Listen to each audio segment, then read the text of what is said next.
Hey there guys, it's Albert1 here with a lesson for Beyond game developers on a chapter from the DM guide. Today I'll be going over chapter 1, Meet the Dream Maker. This is the second half of the chapter that I could not cover in my first video. Let's jump right into it. One type of virtual object that you need to know about is a turf. This is a building block used to make graphical maps that the players can walk around on. Suppose you want to make a maze. That requires two types of turfs, floors and walls.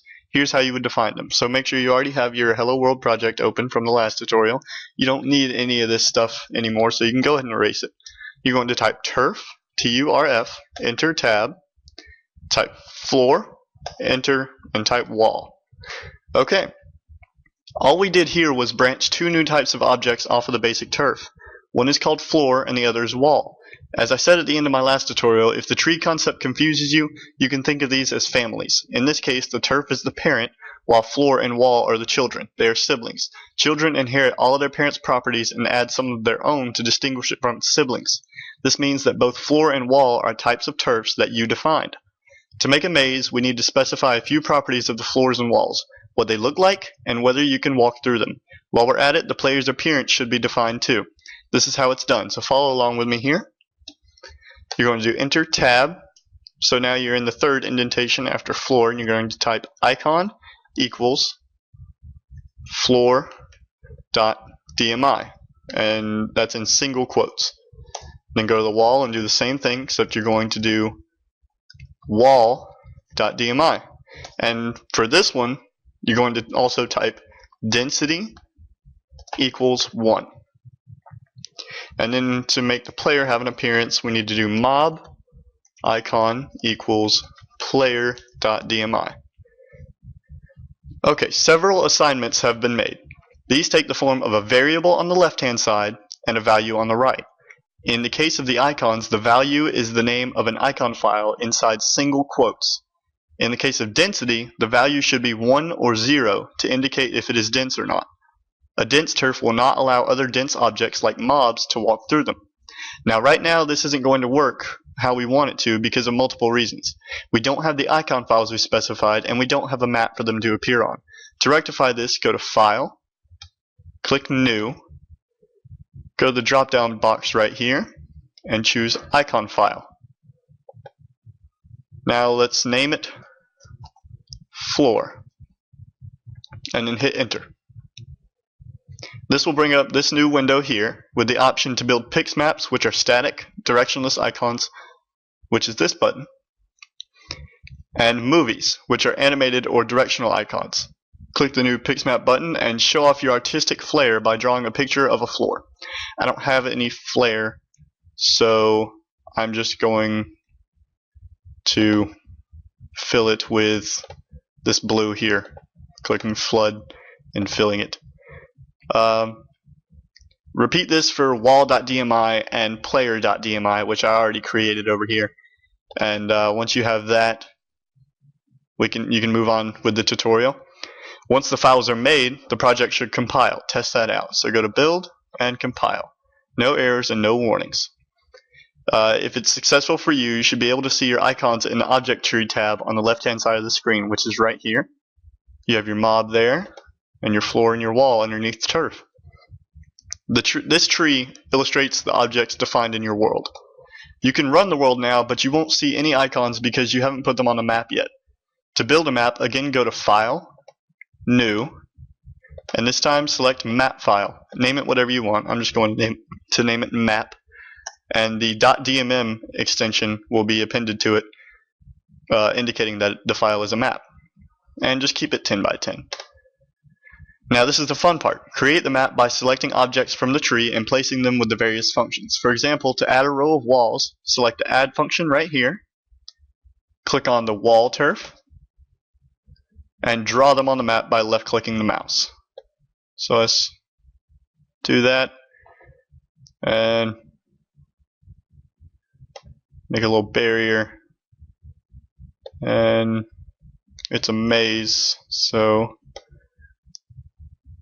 let's make it slightly confusing as it can be for a 10 by 10 map. Whoops. And on this subject, to delete ones, you right click and click delete. You have to go to the object, go over and click delete, just like that. Now let's also fill it with the floor. I like to use the fill more than the add because it doesn't add it right away, so you can change the box however you need to make sure you don't go over anything you don't mean to. That's just a personal preference though.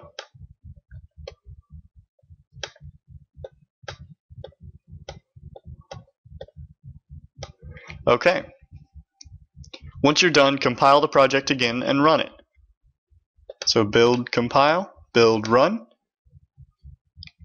You should now see your creation on the screen like this. Your avatar can roam the floors by using the arrow keys and bump into walls. Not too bad for a couple minutes of work. The reason we didn't have to set the density of the floor to 0 is that the default density of a turf is 0. Since floor is derived from a turf, it inherits all the default properties of one. This sort of inheritance of characteristics is one of the important elements of object-oriented languages like DM. Ultimately, it is just a compact way of describing closely related things. Back to the project though, there are always small details that one doesn't think about until after the fact. For example, where's the starting point in the maze? We never specified, so players are just dumped onto the map in the first available spot. Here's one way to do it. So go back under your mob, do login, left and right parentheses, because this is a proc like I explained in the last video.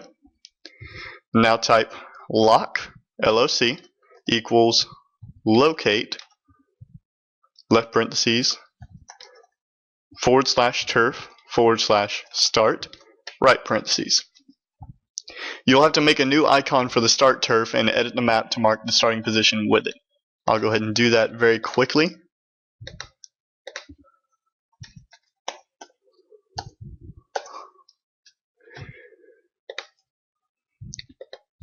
In most cases I would keep it as the same icon, but I want to make sure you can tell the difference because this is a tutorial. So make another turf that is start. Icon is start.dmi. Okay. The code that makes the initial placement of the mob is in the login proc. It sets the location of the mob, the loc, to the position of the start turf. This is done by using the locate instruction, one of the many built-in procedures in DM. It computes the position of an object type, in this case the start turf. Notice how the object type turf start is specified. This notation is called a type path because of the way you specify the path, starting from the root down to the specific type of object you want. Now suppose you forgot to put a start turf on the map. What would happen? The locate instruction would fail and the player would not get placed on the map and therefore not even be able to see the maze after logging in. A total disaster. Wouldn't it be nice to fall back on the default behavior of at least putting the mob somewhere on the map? In other words, we have to somehow run the default login proc as well as the one we define just in case there is no start turf. And here's how you do that. So go back to your login proc and hit enter after your locate statement and just do period, left parentheses, right parentheses. That final line does the job. It invokes a procedure with a strange name, just 2 dots. That is the name DM uses for the default procedure, more generally known as the parent or super procedure. In the case of login, the default proc checks to see if the mob is somewhere already. If not, it finds a vacant spot on the map, which is just what we wanted. Now you can begin to see the general flavor of DM programming. There are a number of events, login being one, which are handled by procedures. When necessary, you can override the default procedure with one of your own to make things work exactly how you want. This is another important concept of object-oriented programming. Each type of object can respond to events differently. The way in which they respond is inherited from their parents by default, but can be redefined and augmented as needed. This introduction has just scratched the surface of DM. You should begin to see some interesting possibilities. At the same time, you should have a lot of unanswered questions. Keep both of those in mind as they will be your guide through the more detailed exploration of the language that I will be going over following this video. As a final note, no programming environment is complete without a comprehensive, accessible reference. DreamMaker provides this in the form of a searchable index of topics and built-in properties. You may access this by clicking Help On in the menu, so go under Help and Help On right here, or clicking F1 on your keyboard. If the cursor is positioned on a word, such as locate, help will be found for that topic. You can also search for whatever you want to know. That ends the first chapter of the DM guide, and so ends this video. I hope that you learned something from this chapter, and I will be releasing the next video that will start on chapter 2 very soon. Thank you for your time, and if you liked the video, please click like, and if you want to see more, please subscribe to me. Have a nice night.